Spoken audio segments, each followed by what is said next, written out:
Welcome, everybody. Again, it's Darshak Sanghavi speaking to you for our Heroes program. Really looking forward to talking to you all again for our next Ask Me Anything webinar.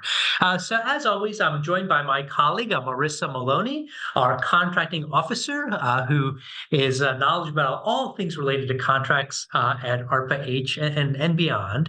And on the line, we also have several of our team members working with me that some of you had the pleasure of meeting at our Proposers Day back in February. For those of you able to make it to Washington, D.C., I've got Patty Yurchik on the line. And then there's a little bit of vacation, so we like to make sure our people get a little time away. But Julie Hutchinson, Claire Jerishaw, are going to be in and out, and we're also always accompanied by our illustrious business finance manager, Yelena Andrianova.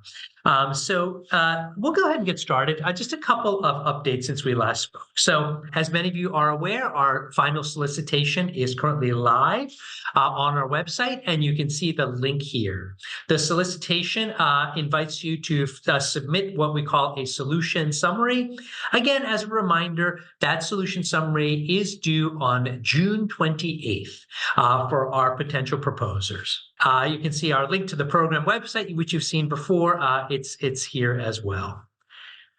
We are really excited about any questions that we submitted today. So go ahead and you can enter them either into the chat or Q&A feature, or go ahead and raise your hand, and we'll be able to get to you. So we kind of have a no wrong door policy. What we'll be doing after today's, this full recording, as with all of our recordings, will be available publicly at our website for review, and questions that are answered. We call them FAQs. You all know that's a frequently asked question. That is also public and online. So you can get a good sense of the questions that have been asked. It's kind of always a place you can go to if you can't wait between our Ask Me Anything webinars. Finally, for those of you who have seen it, our Outcomes Toolkit is now live. We're really excited about that. You can see the link here. If you haven't had a chance, I strongly encourage you to go visit that website. You can start to explore the geography and the 4 outcomes, and it'll help you define the area in which you will be potentially proposing for your program. Finally, I'll say, please use our teaming page to the extent possible to, first of all, let us know that you're working on something or considering a geographic area. It'll help you then connect with others with whom you might want to consider creating a joint solicitation response or solution summary. In addition to that, we thankfully, through our Investor Hub and Investor Catalyst, have a number of partners at our colleagues at Third Sector, as well as Social Finance, that will then, when they're hearing about potential outcome buyers or investors, can then proactively reach out to you and those geographies to let you know there may be money out there to either serve as an outcome buyer for you or potentially to act as an at-risk investor. So that's another benefit of making sure that you come on and register yourself on our teaming page. Super easy to do from our website. So I will pause with just our introductory remarks there, and why don't we go in and we'll jump into our questions. What I'll do is make one clarification, and Marissa's pointing this out, to the extent possible, you can use the chat if needed. But as Marissa points out, it's actually easier for us if you use the Q&A feature so that we can actually track each of these and answer online. So again, a quick favor, if you could just submit through the Q&A feature on Zoom, that would be preferred. So why don't we go ahead and we'll get started with the first one. And I'll stay here. We have, I believe, 45 minutes to an hour. I'll stay as long as there are questions. And if the questions are finished earlier than that, that's no problem. Everybody's always welcome to get some time back as well. So the first question, which I'm seeing here, is could we please confirm that outcome buyers can also be investors? So here, let me take a little bit of a step back. The answer is we encourage you to find money from whatever sources make sense to you. That's kind of part of the magic of the program here. But I do want to specify one thing. As you know, let's say you are a potential health accelerator working in a city. Let's take a city I just recently was visiting, Phoenix, Arizona. So you look in the greater Phoenix, Arizona area, and you found an outcome buyer, say a employer or philanthropy that is interested in actually serving as an outcome buyer for an outcome, let's say hypothetically opioid overdoses. So they've said, look, ARPA-H, we at ARPA-H are good for the first $15 million of buying that outcome of lower opioid overdose rates in the greater Phoenix area. And you found a charity or a buyer or employer that's willing to say, yep, after the ARPA-H $15 million goes through, if that's all one, we're willing to step up with several million dollars as well to purchase the outcome. That philanthropist could also say, you know what, we'll purchase the outcome, but we also are interested in giving you as the health accelerator some seed funding to help construct whatever interventions or technologies needed to actually address the opioid crisis. That is fine with us. So again, those do have to be separate pools and separate agreements to actually purchase the outcome and also potentially invest in the development of whatever strategy, but that is perfectly fine. All right. The next question is, if we submit a solution summary for one health outcome, are we locked into that, or can we change health outcomes for the RFP? So on this one, so let me specify what I'm hearing. So an organization might say, okay, we are going to go ahead and choose a geographic area. And let me take another city I recently was visiting with family members, Chicago, Illinois. So let's say one looks at the greater Chicago area. That's where they'd like to consider putting together a health outcome proposal, let's say around maternal morbidity or serious obstetrical complication measure. The solution summary is submitted with that health accelerator. They found out potential outcome buyers and investors. They put that in. We will then at ARPA-H, once those solution summaries are in, we will be then encouraging a subset of those solution summaries to apply for a final solicitation. In other words, it'll be an enriched pool. We'll say, look, this looks pretty good. We strongly encourage you to apply. That's a really, really good signal for that organization. In general, if we encourage you to apply, we would recommend that you stick with that health outcome, largely because that's the one upon which we have recommended that the final proposal be created. You could theoretically change that or change to a different health outcome, but that, one of the challenges is that it may or may not then lead to a successful application at the end.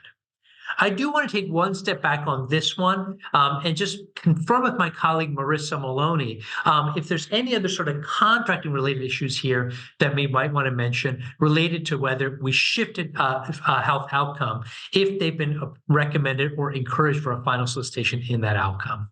Marissa, would you mind just weighing in as well on this particular question? Sure, Darshak. I was actually just trying to write a response as well. So as Darshak noted, you're not locked into that per se, but solution summaries, one finer point to note is that in the solicitation, it does note that solution summaries must be submitted in advance of a full proposal. So if you do not submit a solution summary, then going right to the proposal will not work. It'll be sort of a compliance check on the government side.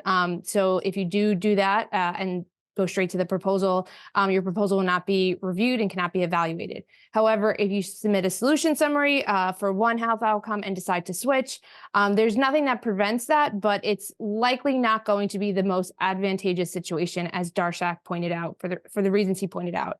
The government is really trying to provide feedback here on the technical solution that you're putting forward in that solution summary. So it's best to, it'll likely lead to an overall better proposal if you stick with that one health outcome. Thank you so much, Marissa.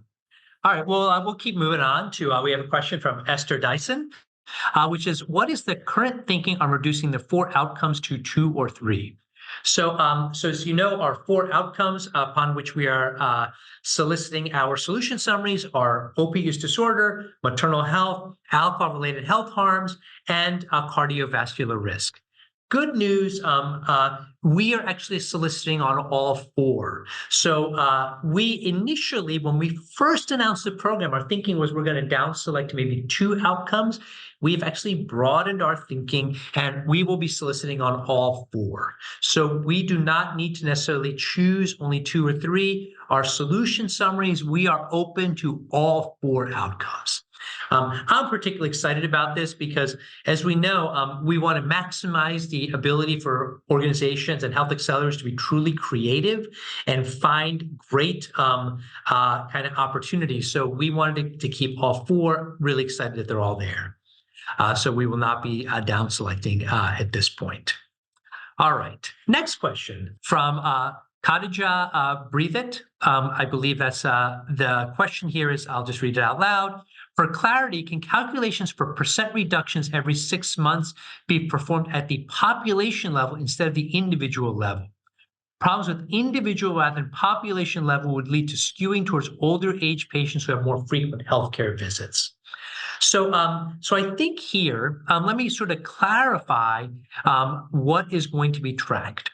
So, for example, let's take opioid overdoses or alcohol-related health harms.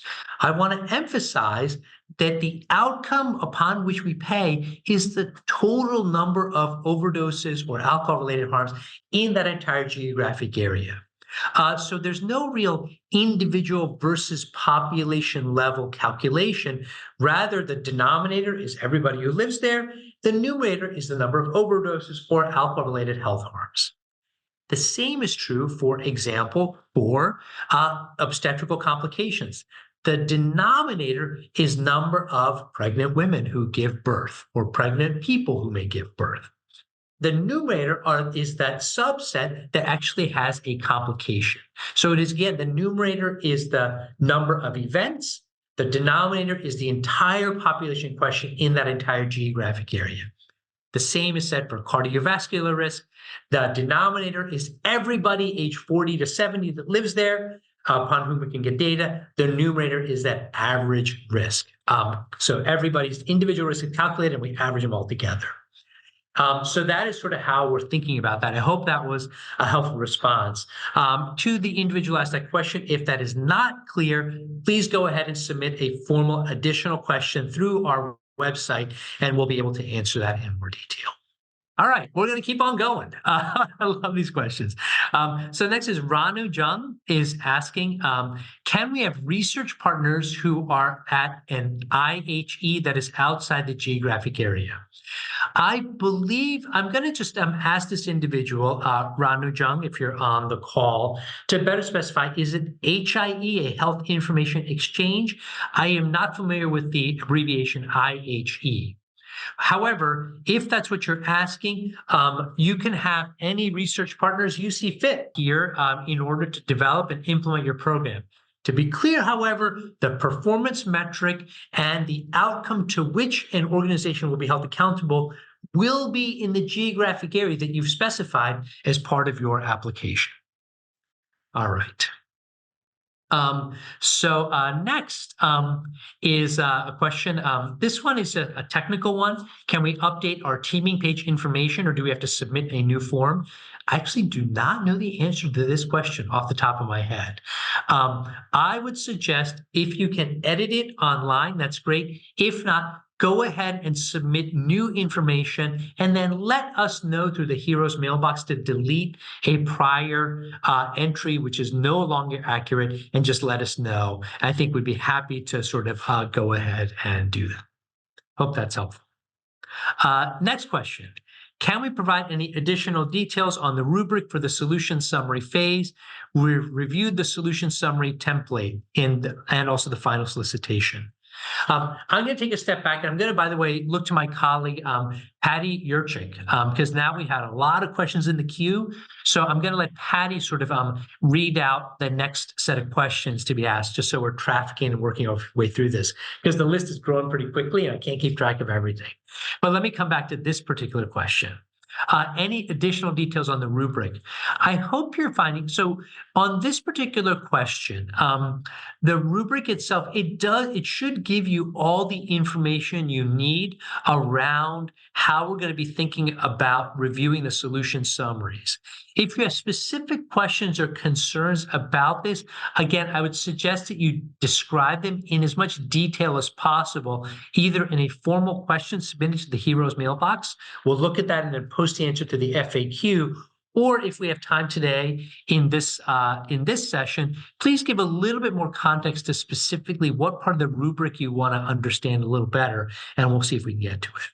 I'm going to take just a moment here and look to our colleague, Patty Yurchik, to either read off or tell us our next question. So, Patty, if you're on, let us know what's the next question. I am on, and the next question is, why is the outcome buyer needed? Can't we just find someone to fund TA and just split ARPA funds? Okay. Yeah. So let me put it this way. As you think about what is really the Heroes program, it's really about creating accountability to improving a health outcome at scale. That's very different than sort of a lot of the ways in which we traditionally fund public health. We just give grant money away without really accountability for the outcome. In other words, the actual individuals who are funding the outcomes like ARPA-H or others where we think about, quote, value-based care, we want to create a link between payment and actually delivering improvement. So if an organization is just willing to give money to a community-based group or health accelerator to improve things, that's great. Go ahead and use them as your initial investor or your at-risk investor. However, the outcome buyer, in other words, ARPA-H funds or other outcome buyers, that truly is contingent on making sure you deliver the results. That is the essence of the Heroes program, which is that we want to create a marketplace and a sustainable future for these outcomes, in that we only pay if we actually see positive results. Patty, want to go to the next one? Yep. So another related one is, can you expand on the information you would like in an LOI from outcome buyers and investors at the solution summary phase? I'm assuming this is referring to the abstract. Yes. So to be clear, right now our solicitation is asking for what we call a solution summary. That's like a 7-ish page initial application. We used to call those abstracts. It's the same thing. For technical reasons, we're just calling them solution summary. So that's this initial phase right now. And the question was, well, what should the outcome buyers actually submit? So a couple things on this. The first is that our outcome buyers, we are going to make available to all of you a template letter that you could use with your potential outcome buyers to say, this is how you might want to express interest in being an outcome buyer for purposes of the solution summary. That will be made available pretty widely. It's really simple. It'll be a one-page form to say, hey, I've talked to so-and-so employer group, or payer, or philanthropy, or opioid settlement fund, and so forth. And then it'll ask for the information, and that can be filled out to support your solution summary. Our colleagues at, as I mentioned, third sector and social finance will make those available broadly, and we'll be distributing those as well. Next question, Patty? Darshak? For the change in percent reduction, can we focus on change from baseline from our population rather than ongoing change from national baseline? Will there be a way to routinely know the national baseline as we adapt for goals? Yep. Great. That's a great question. I think I just want to make sure I didn't miss Marissa or somebody else chiming in with some information on the last question before we get to that. Was there somebody else who was going to say something? It was me. Sorry, Darshak. Yep. I just wanted to follow up with additional information to your response. I would look at section 4 and section 5 of the solution summary template that was posted along with the final solicitation for the level of detail that we're looking for both outcome buyers and for investors at the solution summary stage. Terrific. Great, great. So Patty, just to, we want to sort of make sure are not relying too much on people's memory here. Can you just read that last question one more time, just so we'll jump into that again now? Yes. For the change in percent reduction, can we focus on the change from baseline for our population rather than ongoing change from national baseline? And then will there be a way to routinely know the national baseline as we adapt for goals? Great. Yeah, good, great question. So let me sort of make sure this is also really important strategically. Let's say that you are working in a geographic area and you're looking at, say, the rate of opioid overdoses. And in that area, there's already there's a potential pre-existing trend in that area. Or what's being asked is, can we just compare ourselves to sort of how things are going in that area? The challenge with just looking at it that way is, let's say the whole country is getting better. And if you did nothing at all, you still might see a 5% decline in opioid overdoses. That's not really due to what the health accelerator in that area did. It's just really a national trend. So it seems like in order to try to reward really kind of local efforts, it is important to have that in comparison to an overall national benchmark rather than just what it used to be 6 months ago. For that reason, in our program, in HEROES, we will be comparing to a national trend that's going to be adjusted for a few features like age, ethnicity, and gender at a national trend level. So that way we do want to make sure, at least to the extent possible, we look for real changes in the baseline and compare that to that national trend. That is how we're actually going to pay for the outcomes. This is really important because let's say the whole country is getting worse and you're staying the same. That's still evidence of something good you're doing in that area. So we think that this is a better way to actually hold our performers accountable. Patty, we'll go to the next question. Yes, given that we need to provide services to all eligible individuals in our service area, can we offer strategic differences in service for rural and urban areas? Yep. This is a really thoughtful question, which is, let's say you're working in an area, let's say you're doing maternal complications. The denominator size is 5 million people. That's a big area. In some cases, that may be a whole state. And a state may have some urban areas, some rural areas, kind of different geographies, and you're going to have to do different things in different areas. Part of what is really special about the HEROES program is we at the federal government, we don't get deeply embedded in your business and tell you how to do this. So what we're looking for is organizations that have the to give them the flexibility. In an urban area, for example, you may really want to focus on those few hospitals and really zero in on sort of the in-hospital practices to have maximum impact on that SOC metric. In more rural areas, you may think much more about the follow-up care of individuals after they've already had a child. They're no longer at the hospital. And that postpartum period. Are you connecting them with services? Are you getting it for postpartum visits and so forth? But you can sort of think about what makes sense to you. The key piece here is we leave it up to the performer to decide what they think makes the most sense. And you can even change your strategies around if they may not be giving you the results that you'd like. So again, we are not prescriptive, and we, in fact, will look to you to develop a solution strategy or solution set that's customized for the entire geographic area in which you are operating. Thank you. Our next question relates to the toolkit. And I'm not sure which outcome this individual is referring to, because that might impact the response. But the comment or question relates to the average risk being categorical rather than continuous. Yes. And will the issue be corrected? Is it acceptable to use our data and describe? Got it. Got it. So this is super helpful. So let me sort of explain a little bit about what I believe is being asked here and a little bit more context to our outcome mapping tool. Great question, by the way. For those of you who've been on our outcome toolkit website, if you haven't, I'd strongly encourage you to take a look.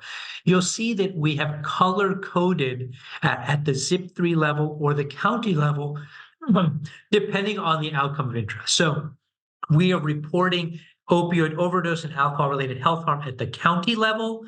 Our obstetrical measure and the cardiovascular measure are at the zip 3 level. And that's an artifact of the way in which the data is being reported back to ARPA-H currently.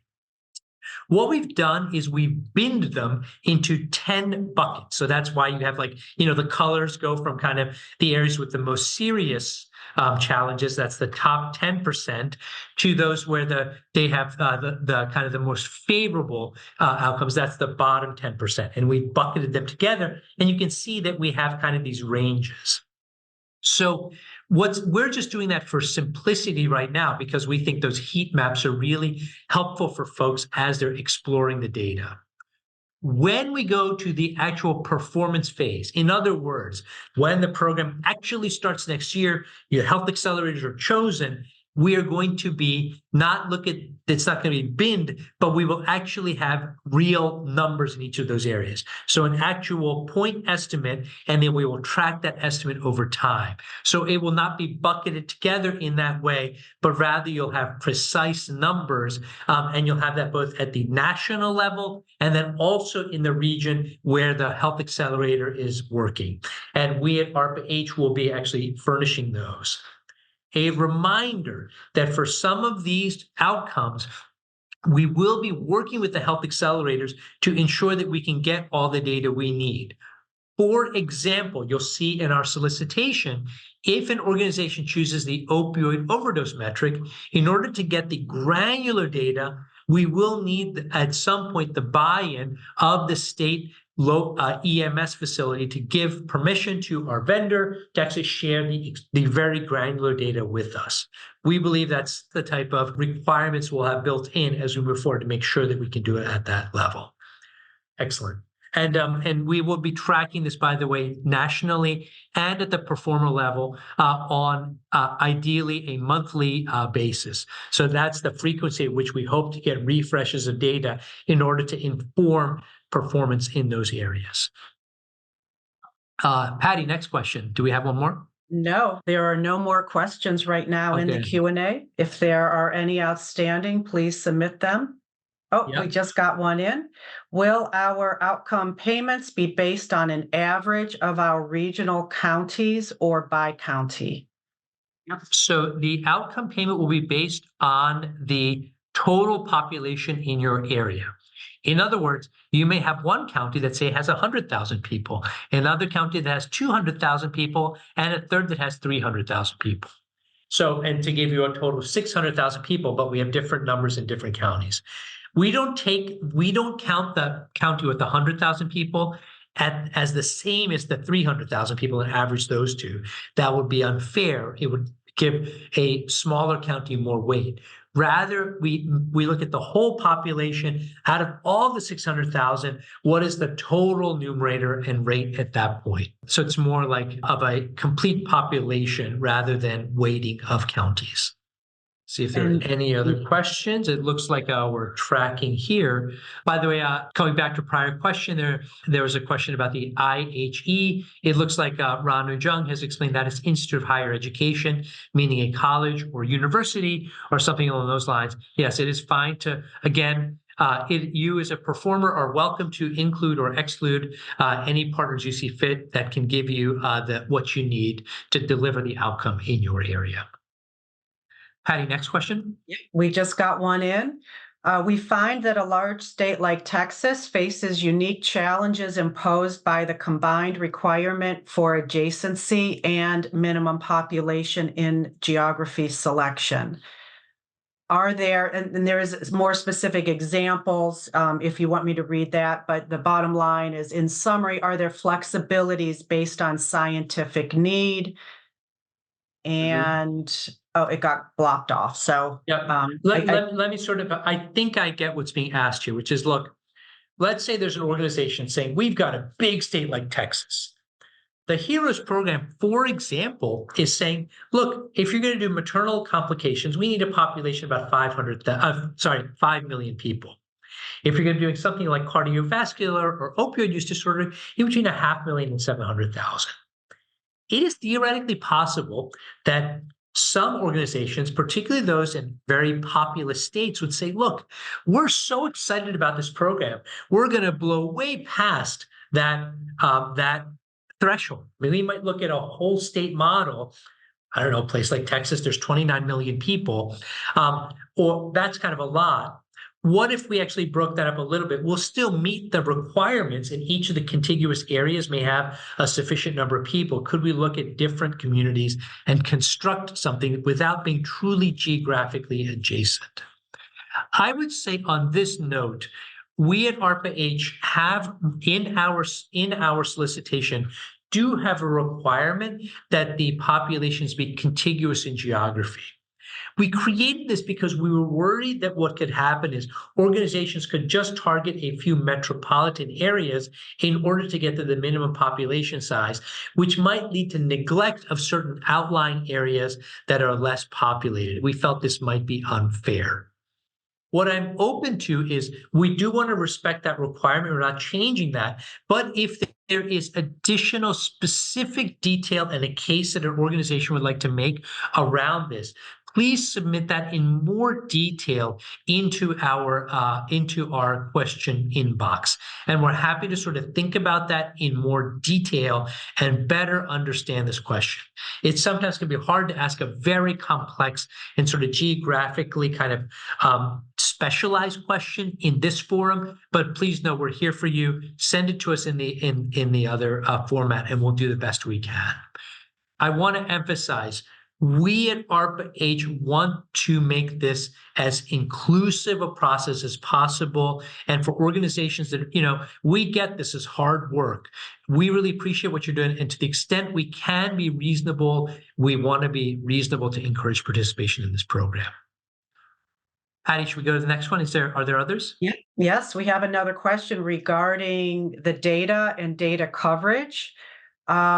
We have data representing over 90% of health outcomes for our regions, better than what is currently included in the toolkit. Is it acceptable to use our data and share as we plan and if awarded? Great. So first of all, I love this question. So some organizations out there are probably going to be representing geographies where they've gotten a really sophisticated set of programs to collect health information at really granular scale. I love to hear this. So I think this particular questioner is saying, look, we've already got the data. We've got 90% of health encounters. That may be even better than existing vendors. Can we use our data? The answer is yes. So bottom line is, but we do need to make sure that that data meets our kind of requirements as well. So what we would strongly suggest is in your solution summary, when you set it in, please describe your data source. Tell us a little bit about it. Is it a regional HIE or health information exchange, some other way of getting that data? And ultimately, that will have to be submitted through our own sort of programs and contractors to get into our outcome mapping tool, which we use to calculate payments. Big picture, yes, we think more data is great. If your organization is working in a state or region where they've invested a lot of time and effort, we want to make sure we're not reinventing the wheel. We can collaborate with you and work with you to make sure that we get those pipes to that data for our outcome mapping tool. Okay. Back to you, Patty. Yep. Yeah. Have another question here. How do you envision an outcome buyer, such as a payer, rewarding the prevention of an event? Would they need to annualize the 10-year impact? In other words, smooth out the cost savings over 10 years and pay as a capitated rate? So I think what's being asked here is, okay, let's say you are working in a geographic region. So again, just going on my prior experience, I, for years, spent time as a pediatrician on the Navajo Reservation in New Mexico.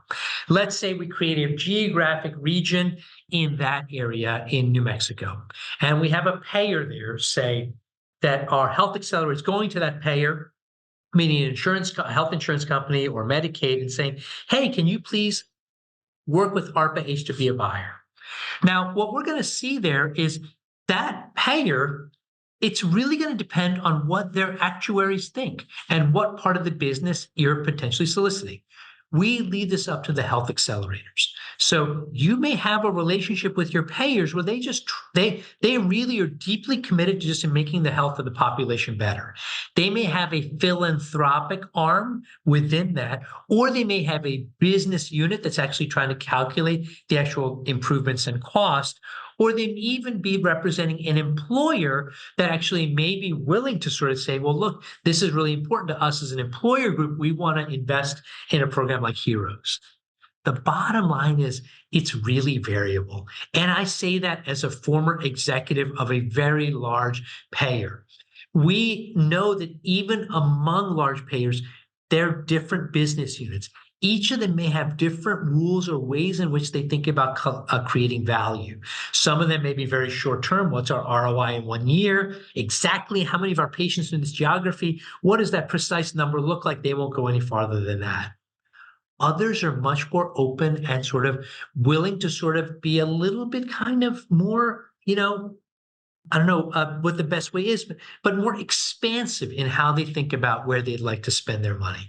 They may say, look, a 10% reduction in overdoses, we see this is what our overdose burden is. We're just going to multiply that number by 10%. That's sort of what we think our value is that we might put into an outcome buying tool. The big picture is there's no hard and fast rules, and they certainly don't want ARPA-H telling them how they should be spending their money. So what we suggest is you as health accelerators in your areas, you are the ones who have these relationships. You know the payers. Hopefully you can actually work with them directly to help them develop and think about what that investment could look like. This is also critically why we have our collaborators at the ARPA-H Investor Catalyst and Investor Hub. This is their job, is to help connect you with some of these payers. If you're on the teaming page or if you reach out to us, they can then kind of give you a little bit of assistance in identifying some of those organizations that could serve as outcome buyers and even help you sort of navigate these kinds of questions with them. Great. Patty, how are we doing? No more questions right now. All right. Well, it's been a great 40-minute session today. We've got we'll have more of these coming up because we want to stay in touch with all of you. Thank you so much for all your time. Thank you to my ARPA-H colleagues, and thank you as always to our partner in crime on our contract division, Marissa Maloney, for helping us make this into a reality from the contracting standpoint. So with that, I wish you all a wonderful day, and we'll connect again at our next webinar. Have a good afternoon, everybody.